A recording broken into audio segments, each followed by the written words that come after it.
नमस्ते सभी को। स्मार्ट सिल्वर स्टैकर यहाँ। आज के वीडियो में मैं कुछ ऐसा करना चाहता हूँ जो मैंने कुछ समय से नहीं किया है, और वह है नए सोने और चांदी के स्टैकरों के लिए जानकारी प्रदान करना जो कीमती धातुओं में निवेश करना शुरू कर रहे हैं। अब यह वीडियो एक व्यापक अवलोकन या ऐसा कुछ नहीं है, लेकिन मैं जो करने की कोशिश कर रहा हूँ वह है जितनी संभव हो सके जानकारी प्रदान करना, जो मुझे लगता है कि किसी के लिए प्रासंगिक होगी जो सोच रहा है कुछ कीमती धातुओं की खरीदारी। यदि आप अनुभवी स्टैकर हैं और चैनल देख रहे हैं तो रुक सकते हैं, लेकिन अगर आप स्टैकिंग में नए हैं और आप शायद अपनी पहली खरीदारी करने के बारे में सोच रहे हैं या आपने अभी कुछ सोना और चांदी इकट्ठा करना शुरू किया है, तो निश्चित रूप से इस वीडियो के लिए रुकें, क्योंकि मुझे लगता है कि कीमती धातु के स्टैकर के रूप में आप जो सबसे महत्वपूर्ण चीज कर सकते हैं वह है इस विषय पर खुद को शिक्षित करना। अब मैं खुद को किसी भी तरह से विशेषज्ञ नहीं कहूंगा, लेकिन मैं यह कुछ समय से कर रहा हूं और मैं आपके साथ कुछ ज्ञान, कुछ जानकारी साझा करना चाहता हूं जो मैंने अपने अनुभव के दौरान सोने और चांदी के स्टैकर के रूप में प्राप्त की है। आज का वीडियो एसडी बुलियन द्वारा प्रस्तुत किया गया है। वे मेरे लिए सोने और चांदी का पसंदीदा स्रोत हैं। आप उन्हें विवरण में दिए गए लिंक के साथ देख सकते हैं, लेकिन अभी मत जाइए, क्योंकि हम सोना और चांदी खरीदने और किन बातों का ध्यान रखना है इसके बारे में थोड़ी देर में और बात करने वाले हैं। और आज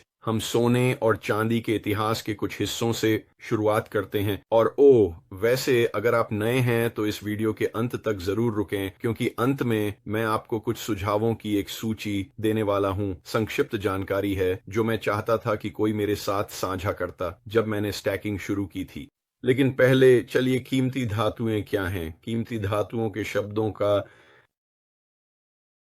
खैर दो बड़े नाम सोना और चांदी हैं, लेकिन कुछ अन्य चीजें भी हैं जिन्हें आप कीमती धातुओं की श्रेणी में रख सकते हैं। विशेष रूप से आपके पास प्लेटिनम है। यह सोने और चांदी की तुलना में थोड़ा अधिक अस्पष्ट है। और फिर पैलेडियम भी है जो प्लेटिनम समूह की धातु है। अब मेरे पास कोई पैलेडियम बुलियन नहीं है, लेकिन इसे निश्चित रूप से कीमती धातु माना जाता है। और फिर कुछ और भी थोड़े अधिक अस्पष्ट चीजें हैं, जैसे शायद रोडियम। यह एक और प्लेटिनम समूह की धातु है। यह किसी भी चीज से बहुत अधिक मूल्यवान है, लेकिन यह बहुत दुर्लभ है। मुझे नहीं पता कि कितने लोग इसे स्टैक करते हैं रोडियम, लेकिन खैर सोना और चांदी वास्तव में बड़े नाम हैं, और इसका कारण यह है कि वे मानव इतिहास में हजारों वर्षों से पैसे के रूप में उपयोग किए जाने का इतिहास रखते हैं।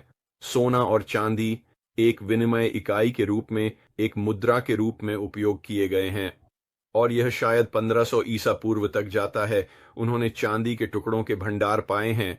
अब यह सिक्कों में ढाला नहीं गया है या ऐसा कुछ नहीं है, बल्कि चांदी के छोटे टुकड़े हैं। आपके पास आपका तराजू होता और आप इन चीजों को तौलते, विनिमय के एक साधन के रूप में करते। मुझे विश्वास है कि मध्य पूर्व में इकाई शेकल थी, और यह असल में एक वजन की इकाई थी जो चांदी से संबंधित थी, और वह वहां विनिमय की इकाई थी। और फिर वास्तव में लगभग 6वीं शताब्दी ईसा पूर्व में लिडिया के राज्य में सोने और चांदी में एक क्रांति आई। उन्होंने इलेक्ट्रम से सिक्के ढालना शुरू किया, जो सोने और चांदी का एक स्वाभाविक मिश्र धातु है। और फिर इस व्यक्ति राजा क्रेटियस ने यह समझा कि यदि आप सोने और चांदी को शुद्ध करते हैं और सिक्कों के वजन को मानकीकृत करते हैं, तो यह प्राचीन दुनिया में आपकी अर्थव्यवस्था के लिए वास्तव में अच्छा है। और इसलिए लिडियनों ने ऐसा किया, और यह मानवता के लिए मौद्रिक इतिहास में एक प्रकार की क्रांति थी, और इसने बहुत सारे व्यापार को सुविधाजनक बनाया। आप जानते हैं, कीमती धातुओं के रूप में एक मानकीकृत मुद्रा इकाई होना निश्चित रूप से उस समय व्यापारी होना बहुत आसान बना दिया, और तब से सोना और चांदी पैसे के रूप में रहे हैं। आइए हाल के इतिहास के बारे में संक्षेप में बात करते हैं। तो आपने शायद सुना होगा कि डॉलर कभी सोने द्वारा समर्थित था। वास्तव में यह 1971 तक आंशिक रूप से सोने द्वारा समर्थित था, जब राष्ट्रपति रिचर्ड निक्सन ने डॉलर को सोने में परिवर्तनीयता समाप्त की। और यही वह समय था जब हम वर्तमान प्रणाली पर चले गए, जहां आप जानते हैं हमारे पास फिएट मुद्राएं हैं जो केवल सरकारी वादों द्वारा समर्थित हैं। लेकिन 1971 से पहले किसी न किसी रूप में दुनिया का एक बड़ा हिस्सा सोने के मानक पर था। 19वीं सदी में तब सोने के मानक को व्यापक रूप से अपनाया गया, लेकिन उससे पहले अधिकांश समय में चांदी थी। सोना मुख्य मुद्रा थी क्योंकि सोने के बारे में बात यह है कि यह धन का बहुत घना रूप है, यह बहुत दुर्लभ है, चांदी से अधिक दुर्लभ है। मुझे लगता है कि पृथ्वी की पपड़ी में अनुपात लगभग 1 से 7 या 1 से 8 है, इसलिए आप जानते हैं कि वहां अधिक चांदी है और इसलिए चांदी वास्तव में मानव इतिहास के अधिकांश समय के लिए यह सामान दैनिक उपयोग के लिए प्राथमिक मुद्रा थी और आपके औसत व्यक्ति के लिए आप जानते हैं वेनिस के व्यापारी और ऐसे ही लोग बड़े खर्चों और बड़े लेन देन को निपटाने के लिए सोने का उपयोग करते थे, लेकिन अधिकांश भाग के लिए आपका रोजमर्रा का व्यक्ति अपने पैसे के रूप में चांदी के सिक्कों का उपयोग कर रहा था और इसलिए आप जानते हैं मैं खुद चांदी को प्राथमिकता देता हूं। आखिरकार मैं एक स्मार्ट सिल्वर स्टैकर हूं और चांदी वास्तव में लोगों का पैसा है। आप जानते हैं यह ठोस मुद्रा है और यह बहुत बहुत लंबे समय से ऐसा है। अब चलिए कुछ विभिन्न प्रकार के चांदी और सोने के बुलियन के बारे में बात करते हैं जिन्हें आप स्टैक कर सकते हैं, क्योंकि यह नए स्टैकरों के लिए ध्यान देने के लिए वास्तव में एक महत्वपूर्ण बात है, क्योंकि यह उन चीजों में से एक है जो थोड़ी भारी हो सकती है। मेरा मतलब है बहुत सारे विभिन्न हैं। बाजार में बहुत सारे उत्पाद हैं, इसलिए मैं कोशिश करने जा रहा हूं कि आपको एक बहुत व्यापक अवलोकन दूं और आपको बहुत सारी जानकारी दूं। चलिए सोने से शुरू करते हैं, इसे निपटाते हैं। तो सोने के लिए आपके पास इस तरह की चीजें होंगी जैसे 1933 से पहले का सोना। ये एक पुराना अमेरिकी सिक्का है। आधुनिक बुलियन में आपके ईगल जैसे चीजें होंगी। अब मेरे पास आपको दिखाने के लिए सच में बहुत सारा सोना नहीं है, क्योंकि जैसा कि मैंने कहा मेरा स्टैक मुख्य रूप से चांदी का है, लेकिन यह 110 ऑन्स है। सोने का ईगल सिक्का। गोल्ड ईगल संयुक्त राज्य अमेरिका का आधिकारिक सोने का बुलियन सिक्का है। वहां सोने के भैंसे भी हैं और फिर आपके पास इस तरह की सामान्य सोने की बार भी है। मुझे लगता है कि यह एक वास्तव में शानदार प्रकार का उत्पाद है, क्योंकि आपको आमतौर पर सबसे कम प्रीमियम मिलेंगे। हम यहाँ प्रीमियम के बारे में और बात करेंगे, क्योंकि यह कीमती धातुओं को स्टैक करते समय एक बहुत महत्वपूर्ण विचार है। और फिर आपके पास इस तरह का गोल्ड बैक नोट है। तो यह सोने का एक लेमिनेटेड टुकड़ा है। इसके प्रत्येक पक्ष पर एक पॉलीमर है। यह एक बहुत पतली सोने की फॉइल की तरह है। यह 24 कैरेट सोने से बना है और इनमें से प्रत्येक में 1000वां ट्रॉय ऑन्स होता है, तो यह हाइपर फ्रैक्शनल गोल्ड की तरह है। अब हम चांदी के बुलियन उत्पादों में जाने से पहले प्रीमियम के बारे में बात करते हैं, क्योंकि प्रीमियम की बात सोने और चांदी के लिए लगभग समान है और सामान्य नियम यह है कि जितना बड़ा उत्पाद आप प्राप्त करते हैं उतना अधिक एक विशिष्ट बुलियन यूनिट में कीमती धातु होती है। तो यह उदाहरण के लिए एक 10 ग्राम बार है, इसकी तुलना में कहें एक 1000वां ट्रॉय ऑन्स नोट जैसे इस गोल्ड बैग के साथ। सामान्यतः भारी उत्पाद पर प्रीमियम कम होगा और फिर जैसे जैसे आप स्केल पर ऊपर जाते हैं वही होता है। आप जानते हैं 1 किलो सोने का बार शायद सबसे कम प्रीमियम होगा, लेकिन इसके लिए आपको $50,000 से अधिक का भुगतान करना होगा। अब छोटे उत्पादों पर प्रीमियम अधिक होने का कारण यह है कि कई निर्माता जो लोग यह सामान बना रहे हैं, प्रत्येक यूनिट के साथ एक निश्चित लागत शामिल होती है। चाहे वह 1 किलोग्राम सोने का बार हो, एक 10 ग्राम सोने का बार हो, उस बार को बनाने की लागत समान होगी। यह लागत उपयोगकर्ता पर होती है। एक 10वां ऑन्स सोने के सिक्के के साथ, उदाहरण के लिए यदि आप इनमें से 1 ऑन्स बनाना चाहते हैं तो 10 ऐसे बनाने में यह आपको एक एकल 1 ऑन्स सिक्का बनाने की लागत से लगभग 10 गुना अधिक खर्च होगा और इसलिए छोटे बुलियन उत्पादों पर प्रीमियम अधिक होते हैं। अब कभी कभी आप एक डील पा सकते हैं। मेरा मतलब है, मुझे लगता है कि मैंने इसे एक स्पॉट डील के हिस्से के रूप में खरीदा था जो किसी बुलियन डीलर के पास किसी समय थी, लेकिन सामान्य नियम के रूप में आप प्रीमियम से प्रभावित नहीं होना चाहते।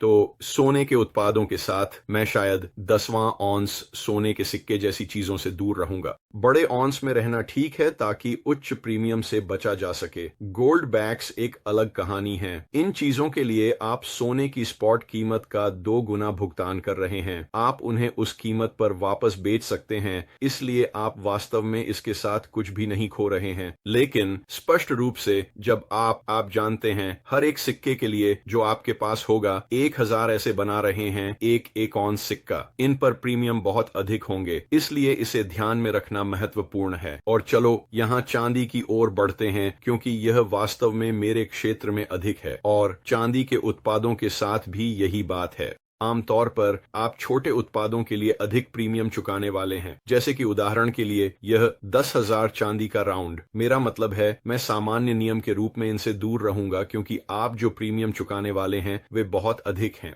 यदि आप कुछ अंशात्मक चांदी चाहते हैं, जैसे कुछ छोटे चांदी के सिक्के, तो 1964 से पहले के चांदी के आधे डॉलर, डाइम और क्वार्टर शायद वही हैं जिन पर आपको ध्यान देना चाहिए। वे 90% चांदी से बने होते हैं। यह वास्तव में पुराने सिक्के हैं जो अमेरिका में प्रचलित थे। एक समय में जब हमारे सिक्कों में असली धातु थी, असली कीमती धातुएं, आज की तरह केवल तांबा नहीं। और फिर चांदी के प्रीमियम के साथ एक और चीज जिस पर आपको ध्यान देना चाहिए वह है व्यक्तिगत बुलियन उत्पाद। तो उदाहरण के लिए यह एक अमेरिका का है, सिल्वर ईगल। यह एक ऑन्स का सिक्का है। यह संयुक्त राज्य अमेरिका का आधिकारिक चांदी का बुलियन सिक्का है और हाल ही में इन पर प्रीमियम अत्यधिक रहे हैं।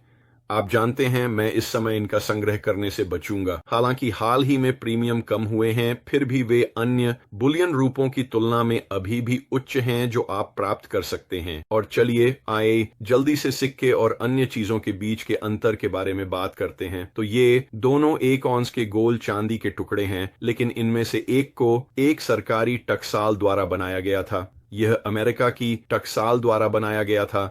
यह एक सनशाइन सिल्वर द्वारा बनाया गया था। यह एक निजी टकसाल है। इसे सिक्का नहीं माना जाता। यह एक सिक्का है। यह गोल है।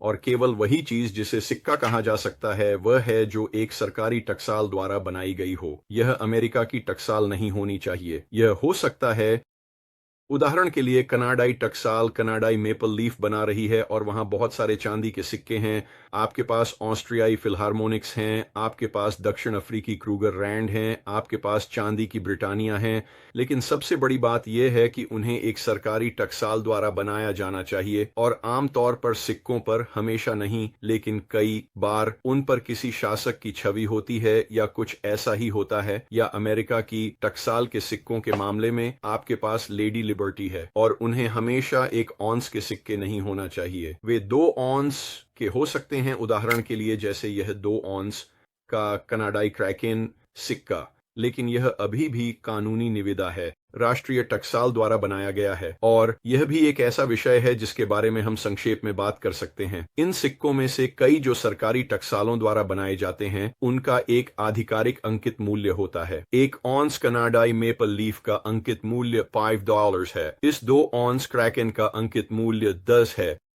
लेकिन वास्तव में यह पुराने दिनों की ओर एक संकेत है जब सिक्कों का वास्तव में, आप जानते हैं, एक अंकित मूल्य होता था और उनका उपयोग उसी तरह किया जाता था। आप जानते हैं जैसे ये चांदी के डॉलर जो वास्तव में प्रचलन में थे। यह एक वार्बर डॉलर का सिक्का है।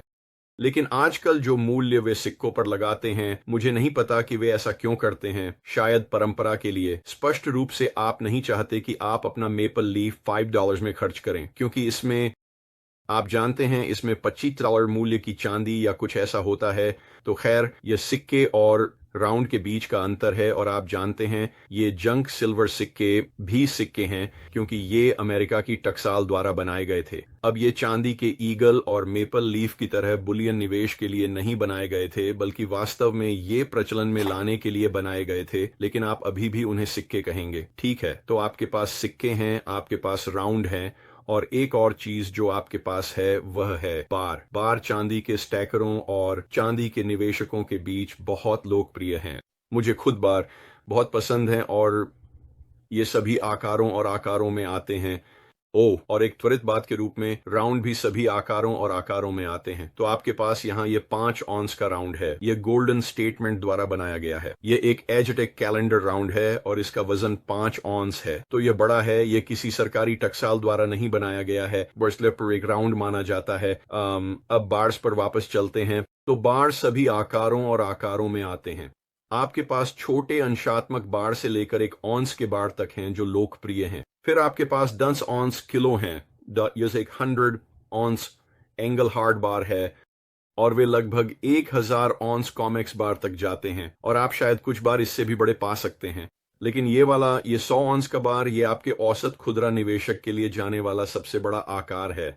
आप जानते हैं मैं 1000 ऑन्स का कॉमिक्स बार नहीं खरीदूंगा जब तक कि आपके पास इसके लिए कुछ विशेष योजनाएं न हो। आप इसे काटने जा रहे हैं। मुझे पता है कि कुछ लोगों ने ऐसा किया है, लेकिन सामान्य नियम के रूप में मैं छोटे आकार के बार पर टिके रहने की सलाह दूंगा। यहां तक कि 100 ऑन्स मेरे लिए थोड़ा ज्यादा है। बड़े बार का एक फायदा यह है कि आपको कम प्रीमियम मिलते हैं। जैसे मैंने कहा था, प्रीमियम क्या है? मुझे नहीं लगता कि मैंने अभी तक इस पर चर्चा की है, लेकिन प्रीमियम वह कीमत है जो आप अपने सोने या चांदी के लिए चुकाते हैं, स्पॉट कीमत से ऊपर। और हम 1 मिनट में स्पॉट कीमत के बारे में बात करेंगे, क्योंकि यह शायद वह नहीं है जो आप सोचते हैं। लेकिन चलिए चर्चा करें कि आप चांदी के बुलियन के अन्य रूपों के बारे में क्या पा सकते हैं। तो बार ये सभी आकारों और प्रकारों में आते हैं। वास्तव में सबसे बड़ा मुद्दा यह है कि यदि आप बड़े बार खरीदते हैं तो आपको अधिक मिलेगा, क्योंकि प्रीमियम घटेंगे। इसलिए आप वास्तव में समान राशि के लिए अधिक भौतिक धातु प्राप्त करेंगे। लेकिन वहां का नकारात्मक पहलू यह है कि आप जानते हैं वे उतने विभाज्य नहीं होते। जैसे कहिए, मुझे नहीं पता, समाज टूट जाता है और आप अपने चांदी के साथ स्थानीय मैड मैक्स बार्टर पोस्ट पर खरीदारी कर रहे हैं या ऐसा कुछ। एक ऑन्स चांदी के गोल के लिए आप जानते हैं एक टिन स्पैम या जो भी हो स्वैप करना बहुत आसान होगा। और मैं यहाँ थोड़ा मजाक कर रहा हूँ दोस्तों, मैं थोड़ा मजाक कर रहा हूँ, लेकिन इसमें कुछ तो है।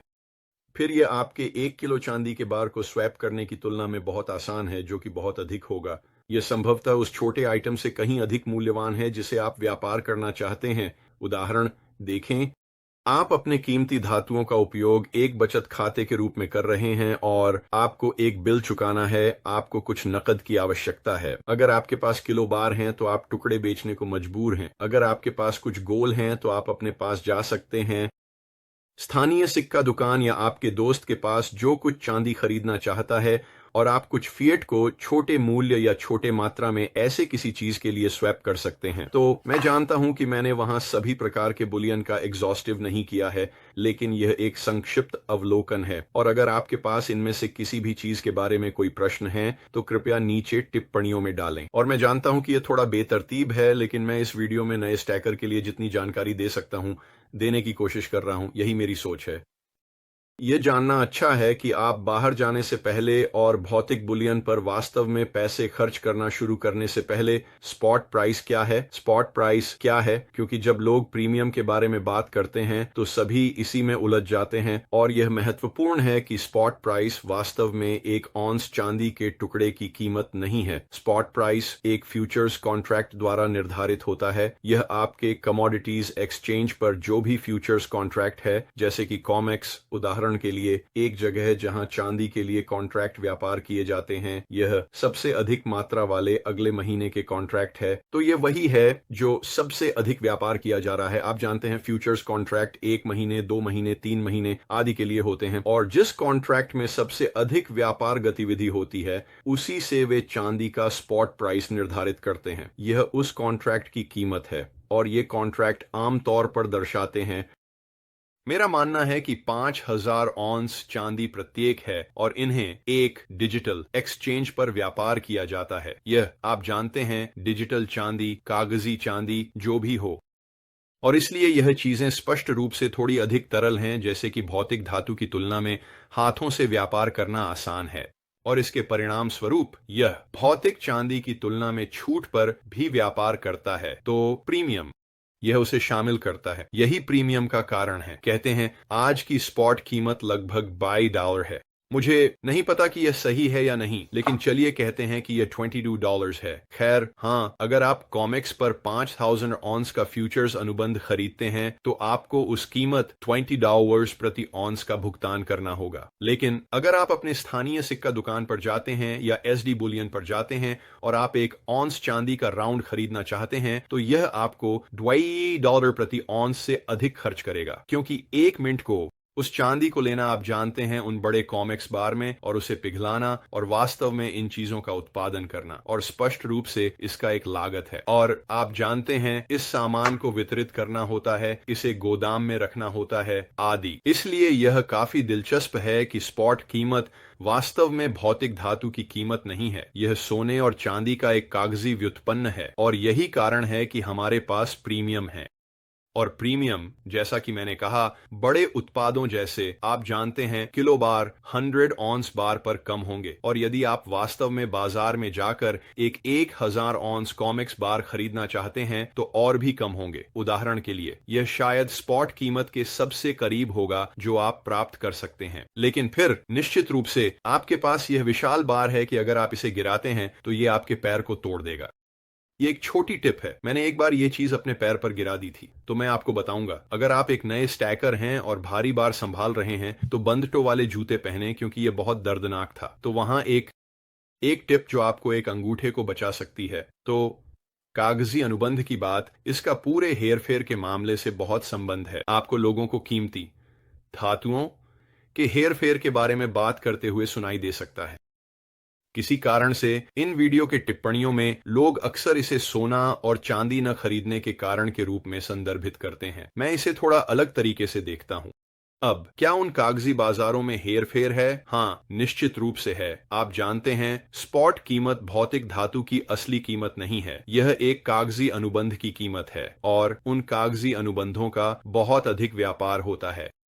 जितनी वास्तविक अंतर्निहित धातु मौजूद है उससे अधिक। यह एक महत्वपूर्ण बात है जिसे समझना चाहिए उन सभी के लिए जो कीमती धातुओं के खेल में शामिल हो रहे हैं। और ये बहुत से कारणों में से एक है कि हम स्टैकिंग समुदाय में कहते हैं, अगर आप इसे नहीं रखते तो आप इसे नहीं रखते।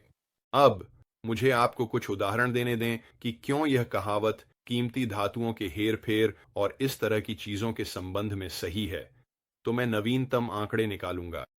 कॉमेक्स है, यह माइक से 98 द्वारा ट्विटर पर प्रदान किया गया है। माइक से 98 को एक सलाम। निश्चित रूप से अगर आप ट्विटर पर हैं तो उन्हें फॉलो करें, मुझे भी फॉलो करें स्टैक स्मार्टर पर।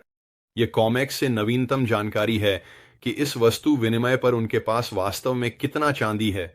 यस, तो उनके पास योग्य चांदी लगभग 257 मिलियन ऑन्स है। पंजीकृत चांदी 31 मिलियन ऑन्स और कुछ। अब पंजीकृत वह चीज है जो तुरंत किसी के लिए उपलब्ध है जो डिलीवरी लेना चाहता है। यह वह व्यक्ति है जो एक पेपर फ्यूचर्स कॉन्ट्रैक्ट खरीदता है और वास्तव में उस भौतिक धातु को अपने हाथ में लेना चाहता है। वे कॉमेक्स के इन्वेंट्री से डिलीवरी लेना चाहते हैं। यह लगभग 228 मिलियन ऑन्स के बराबर है, थोड़ा अधिक। यही वह चांदी है जो उनके पास वास्तव में कॉमेक्स में उनके वॉल्ट में है, ऐसा कहा जाता है। अब ओपन इंटरेस्ट देखें, यह बकाया अनुबंधों की संख्या है 127,350 और इनमें से प्रत्येक लगभग 5000 ऑन्स भौतिक चांदी का प्रतिनिधित्व करता है। तो उन कुल अनुबंधों का प्रतिनिधित्व लगभग 636 मिलियन ऑन्स चांदी करता है। तो उनके पास $248 मिलियन हैं, लेकिन उनके पास 636 मिलियन के लिए बकाया अनुबंध हैं। तो ये आपको इस तरह के म्यूजिकल चेयर्स के खेल का एक विचार देता है जो वे इन कमोडिटी एक्सचेंजों पर खेल रहे हैं। अब एक कारण जो लोग पहले स्थान पर सोने और चांदी को अपने पास रखना पसंद करते हैं वह यह है कि वे एक सुरक्षित आश्रय हैं। आप जानते हैं, आर्थिक आपदाओं, उच्च मुद्रास्फीति, युद्ध, बैंक विफलताओं आदि के लिए सोने और चांदी की एक अच्छी बात यह है कि इनमें कोई प्रतिपक्षी जोखिम नहीं होता है। तो आप जानते हैं, अगर आपके हाथ में यह है तो वास्तव में कोई भी ऐसा कुछ नहीं कर सकता जो इसकी मूल्य ह्रास कर सके। यह किसी बैंक खाते की तरह नहीं है जहां आप एक दिन जागते हैं और बैंक कहता है, क्षमा करें, हम विफल हो गए, हमारे पास वे फंड नहीं है जिनसे हम आपकी जमा बचा सकें। या ये ऐसा नहीं है, आप जानते हैं कि आप चीन मोबाइल या कुछ ऐसा ही शेयर खरीदते हैं और आप अगले दिन जागते हैं और राष्ट्रपति ने चीनी कंपनियों पर, आप जानते हैं, प्रतिबंध लगा दिए हैं और इसलिए आपका संपत्ति फ्रीज हो जाती है। ये ऐसी चीजें हैं जो हुई हैं। साइप्रस को देखें, बैंक बैल इन हुए थे और अमेरिका में कई शेयर धारकों के लिए चीनी प्रतिभूतियां फ्रीज हो गई थीं। और यदि आपके पास, आप जानते हैं, गैज़प्रोम का स्टॉक या कुछ ऐसा ही था, तो यूक्रेन पर आक्रमण के बाद आप जानते हैं उन संपत्तियों को फ्रीज कर दिया गया था, लेकिन कोई भी कुछ नहीं कर सकता। मेरा मतलब है सोने और चांदी के स्वामित्व पर प्रतिबंध लगाने के अलावा। लेकिन फिर भी उन्हें जब्ती की लॉजिस्टिक्स को प्रबंधित करना होगा। इसकी लॉजिस्टिक्स स्टैकरों के पक्ष में है। जैसा कि मैं कह रहा हूं, लोगों के पास कीमती धातुएं रखने का कारण यह है कि वे टेल रिस्क से बचाव चाहते हैं, प्रमुख ब्लैक स्वान घटनाएं, और इसलिए जब आप जानते हैं कि उनके अपने आंकड़ों के अनुसार एक्सचेंज पर उन कागजी अनुबंधों को समर्थन देने के लिए पर्याप्त भौतिक धातु नहीं है, तो कागजी चांदी के अनुबंध का मालिक होना पागलपन की बात है। और आप जानते हैं, जब बात हेरफेर की होती है तो ऐसे कागजी अनुबंध होना जो वास्तव में भौतिक धातु द्वारा समर्थित नहीं है और 100% नहीं है, यह वास्तव में हेरफेर के लिए काफी दरवाजा खोलता है, क्योंकि अगर आप एक बैंक हैं और आपके पास विशाल मात्रा में फिएट मुद्रा तक पहुंच है जिसका आप नग्न शॉर्ट पोजीशन खोलने के लिए उपयोग कर सकते हैं, तो आप वास्तव में कीमती धातुओं की कीमत को हेरफेर कर सकते हैं। और इसके कई सबूत रहे हैं। मेरा मतलब है, जेपी मॉर्गन के कुछ ट्रेडर्स को दोषी ठहराया गया है। पिछले कुछ वर्षों में उन्होंने भुगतान किया है। कीमती धातुओं के बाजार में स्पूफिंग के लिए $1 अरब से अधिक का जुर्माना लगाया गया है। हेरफेर हो रहा है। अब ये किस हद तक जारी है, ये पारदर्शी नहीं है। वे इसे इस तरह नहीं कर रहे हैं कि आप इसे गूगल करें और पता लगा सकें, या यह किसी भी सुलभ डेटाबेस या किसी चीज में दिखाई नहीं देता। लेकिन आप जानते हैं, बस ये जान लें कि इन कागजी बाजारों में हेर फेर होता है। लेकिन मेरे लिए ये भौतिक धातु पर हाथ रखने का एक कारण है, क्योंकि मेरा मतलब है, अगर वे कागजी संपत्तियों का उपयोग करके कीमत को कृत्रिम रूप से दबा रहे हैं, सोने या चांदी, और यह आपको भौतिक धातु को, आप जानते हैं, जो कि उद्धरण के अनुसार एक उचित बाजार मूल्य होगा, उस पर छूट पर खरीदने की अनुमति देता है, मैं यह हर दिन करूंगा, क्योंकि उस हद तक किसी भी प्रकार का हेरफेर, मुझे लगता है, अंततः अस्थायी है। और यह तथ्य कि हम किसी संपत्ति को कम मूल्य पर प्राप्त कर सकते हैं, एक बड़ा अवसर है, एक बड़ा लाभ है। ठीक है, और सोने और चांदी रखने के कारणों की बात करते हुए, स्पष्ट रूप से यह तथ्य कि अगर उन्हें दबाया जा रहा है और वे सस्ते हैं, तो यह उनमें निवेश करने का एक अच्छा कारण है। साथ ही वे आज बहुत सारे डॉलर छाप रहे हैं। सोना और चांदी पारंपरिक रूप से महंगाई से सुरक्षा है। आप कुछ लोगों को इसके खिलाफ प्रतिक्रिया करते हुए सुनेंगे, क्योंकि आखिरकार पिछले कुछ वर्षों में अमेरिका में हमारे पास बहुत महंगाई रही है, और सोना और चांदी, जबकि वे सितंबर में जितने ऊंचे थे, आप जानते हैं, वे अभी भी 2011 में जितने थे उससे कम हैं। अगर आप महंगाई के लिए कीमत को समायोजित करते हैं, तो वे दोनों उससे काफी नीचे हैं। चांदी के लिए सभी समय के उच्चतम स्तर 1980 में थे, जब चांदी ने इंट्राडे ट्रेडिंग में $50 को छुआ, और अगर आप उसे महंगाई के लिए समायोजित करते हैं, तो यह आज की मुद्रा में लगभग $170 है। तो आप जानते हैं, वे महंगाई के साथ क्यों नहीं बढ़े। वहां कई चीजें काम कर रही हैं, लेकिन मुझे लगता है कि अंततः सोना और चांदी लंबे समय में प्रभावी महंगाई सुरक्षा साबित होंगे। उन्होंने हमारे पास मौजूद महंगाई के स्तर के बावजूद बढ़ी नहीं है। मैं इसे एक अवसर के रूप में देखता हूं। मैं इसे संकेत देखता हूं कि आज की कीमतों पर सोना और चांदी कम मूल्यांकित हैं। अगर आप जानना चाहते हैं कि क्या सोना और चांदी महंगाई के खिलाफ सुरक्षा हैं, तो आपको उन जगहों पर देखना है जहां वे अत्यधिक महंगाई का अनुभव कर रहे हैं, जैसे कि वर्तमान में तुर्की। उदाहरण के लिए वहां महंगाई है, मुझे विश्वास है कि उनकी वर्ष दर 80% से अधिक है। और सोने और चांदी दोनों ने तुर्की लिरा के संदर्भ में आसमान छू लिया है। या जिम्बाब्वे या वेनेजुएला जैसे स्थानों को देखें। मेरे कुछ परिवार हैं जिन्होंने वेनेजुएला में हाइपर इन्फ्लेशन का अनुभव किया, और उनमें से कई ने, जिनकी कीमती धातुएं थीं, उन्हें बेचकर गुजारा किया। अब वे स्टैकर नहीं थे, उनके पास सिक्के या बार नहीं थे। अगर उनके पास होते तो वे बहुत बेहतर स्थिति में होते, लेकिन उनके पास कुछ गहने और ऐसी चीजें थीं, और यही उन्हें कुछ सबसे बुरे समय से निकालने में सक्षम था। वर्तमान में दुनिया के कई मुद्राओं में सोना और चांदी रिकॉर्ड उच्च स्तर पर पहुंच रहे हैं। ये केवल अमेरिका में है। डॉलर में हमने अभी तक ऐसा नहीं देखा है, क्योंकि डॉलर मजबूत हुआ है, क्योंकि फेड ने दरें बढ़ाई हैं। क्या आप मेरी राय जानना चाहते हैं? महंगाई और खराब होने वाली है, और सोना और चांदी अंततः महंगाई के खिलाफ सुरक्षा साबित होंगे। आज की मूल्य पर सोना और चांदी इतनी कम मूल्यांकित होने के पीछे एक कारण यह है कि सोने और चांदी पर मनोवैज्ञानिक युद्ध चल रहा है। आपको अजीब व्यक्ति के रूप में लेबल किया जाता है। मुझे लगता है कि अगर आप भौतिक धातु पर हाथ रखना चाहते हैं, तो यह चीजों पर मुख्य धारा का दृष्टिकोण है। आप जानते हैं, आप एक बंकर में ऑफ ग्रिड रहने वाले कुछ सर्वाइवलिस्ट हैं। मैं बंकर में ऑफ ग्रिड रहने के बारे में सब कुछ हूं और यह सब, लेकिन यह धातुओं को जमा करने के लिए किसी भी तरह की पूर्वापेक्षा नहीं है। आप बिन बर्नानके जैसी चीजें देखते हैं। फेडरल रिजर्व के पूर्व अध्यक्ष जब रॉन पॉल ने उनसे कांग्रेस की गवाही में पूछा कि क्या वह सोचते हैं कि सोना पैसा है, तो उन्होंने इसे स्पष्ट रूप से नकार दिया। उन्होंने कहा नहीं, और फिर जब पॉल ने उनसे पूछा क्यों केंद्रीय बैंकों ने सोना जमा किया, उन्होंने कहा कि यह सिर्फ परंपरा के कारण था। अब स्पष्ट रूप से बर्नानके बेवकूफ नहीं है। वह जानता है कि सोना और चांदी पैसा है। कम से कम मैं मानूंगा कि वह ऐतिहासिक रूप से उनकी भूमिका को समझता है। लेकिन आप जानते हैं, वह सरकार और केंद्रीय बैंकों द्वारा चलाए जा रहे फेट खेल को कमजोर करने की कोशिश नहीं कर रहे हैं। यह उनके सर्वोत्तम हित में है कि सोने और चांदी की भूमिका को कम करके दिखाएं, क्योंकि केंद्रीय बैंकरों को सोना ज्यादा पसंद नहीं होता। ये कुछ ऐसा है जो वे प्रिंट नहीं कर सकते। तो खैर, मैं अब सोना और चांदी जमा करने के कारणों के बारे में बेतुका बोल रहा हूं, लेकिन मुझे लगता है कि महंगाई से बचाव आपके पोर्टफोलियो में एक महत्वपूर्ण भूमिका है जिसे सोना और चांदी निभा सकते हैं। और साथ ही आप जानते हैं, प्रणालीगत पतन के खिलाफ बचाव, इस तरह की चीजें अपने आप को बैंक बैलन, बैंक विफलताओं, संभावित साइबर हमलों, वित्तीय प्रणाली के पतन से बचाने का एक तरीका, और हमने कई गड़बड़ियां देखी हैं। हाल ही में बैंक ऑफ अमेरिका से लेकर न्यूयॉर्क स्टॉक एक्सचेंज तक बहुत से लोग इन दिनों कई गड़बड़ियों का अनुभव कर रहे हैं, और कौन जानता है, एक दिन आप जाग सकते हैं और पाएंगे कि आपका ब्रोकर खाता या आपका बैंक गड़बड़ी का शिकार हो गया है और आप बस भाग्यहीन हैं। लेकिन सोने और चांदी की अच्छी बात कोई प्रतिपक्ष जोखिम नहीं है, यह आपकी अपनी सुरक्षा में है।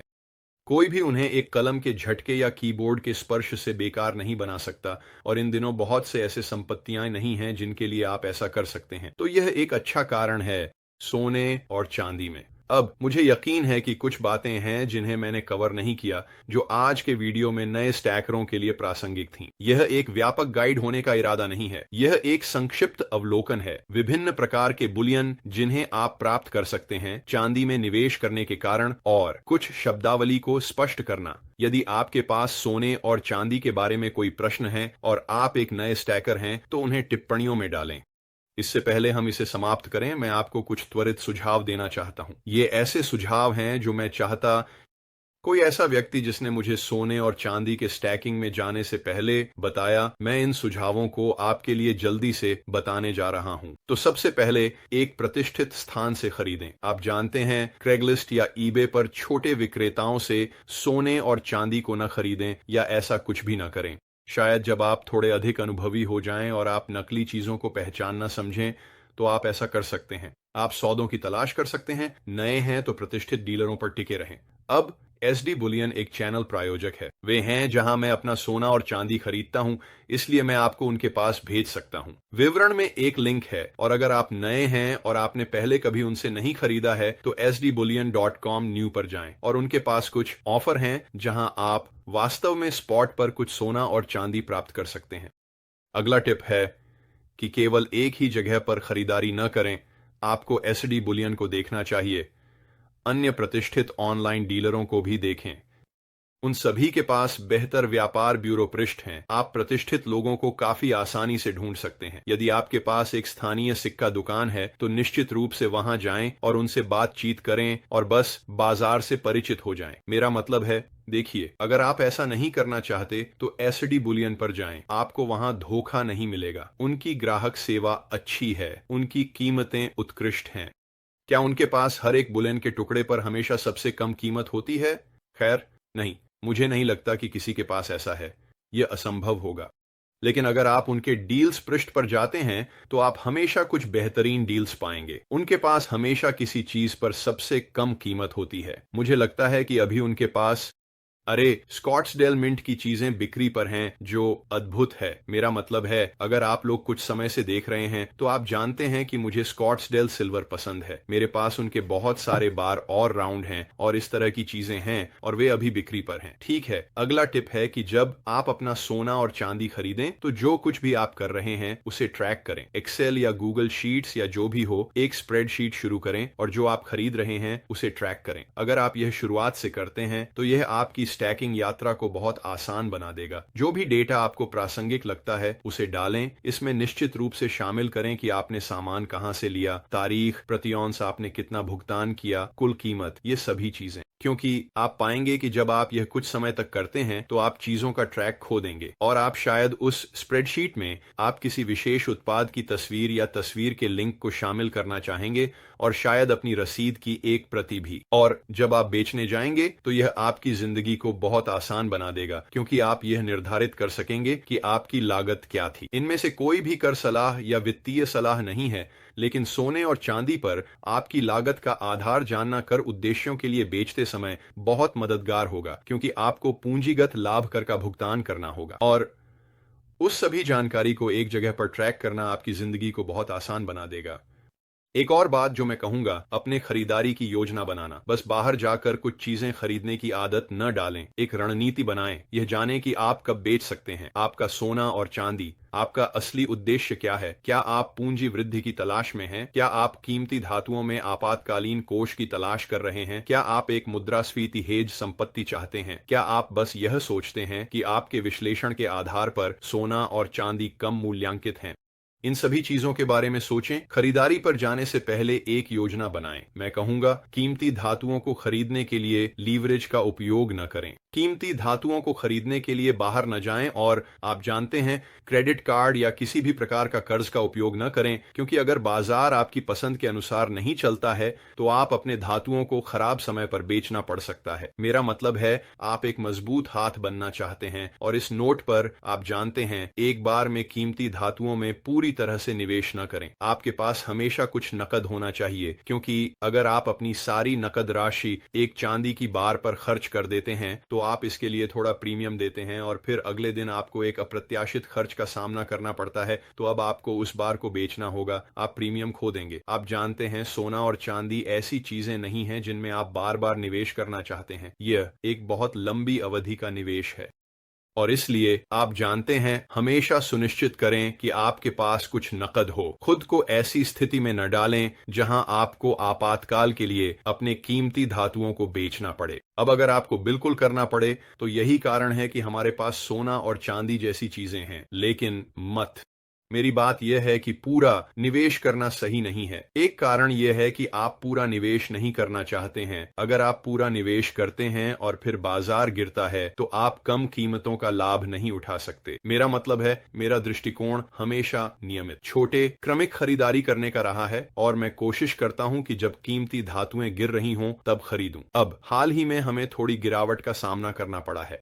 चांदी $40 से ऊपर थी, अब यह लगभग $22 के आसपास है। मैं इसे अच्छा समय है अगर आप सोच रहे हैं। किसी ऐतिहासिक मानकों के अनुसार सोना और चांदी दोनों बहुत कम मूल्यांकित हैं, मुझे लगता है। बस एक साथ पूरी तरह से निवेश न करें। अपनी खरीदारी क्रमिक रूप से करें, यह आपके लिए अच्छा साबित होगा। अब यह वीडियो मेरी अपेक्षा से लंबा हो गया है, लेकिन आप जानते हैं, जब आप इन चीजों के बारे में बात करना शुरू करते हैं तो अगर आप मेरे जैसे स्टैकर हैं और आपको स्टैकिंग करना वास्तव में पसंद है तो आप लंबे समय तक बात कर सकते हैं। लेकिन फिर भी अगर आपके पास कोई प्रश्न या कुछ है तो कृपया नीचे एक टिप्पणी छोड़ें और मैं आपके लिए उसका उत्तर देने की पूरी कोशिश करूंगा। और मैं बस सभी को देखने के लिए एक बड़ा धन्यवाद कहना चाहता हूं। अगर आप एक नए स्टैकर हैं तो टीम हार्ड मनी में आपका स्वागत है। मेरा मतलब है, यह एक शानदार शौक है। यह कुछ असली पैसे बचाने का एक शानदार तरीका है और कौन जानता है, आर्थिक आपदा की स्थिति में हम इस चैनल पर इसके बारे में बहुत बात करते हैं। ये चीजें जीवन रक्षक साबित हो सकती हैं। तो मुझे नीचे टिप्पणियों में बताएं कि आप क्या सोचते हैं। देखने के लिए धन्यवाद। सभी सुरक्षित रहें और खुश स्टैकिंग करें और मैं आपको अगली बार मिलूंगा। स्मार्ट सिल्वर स्टैकर बाहर।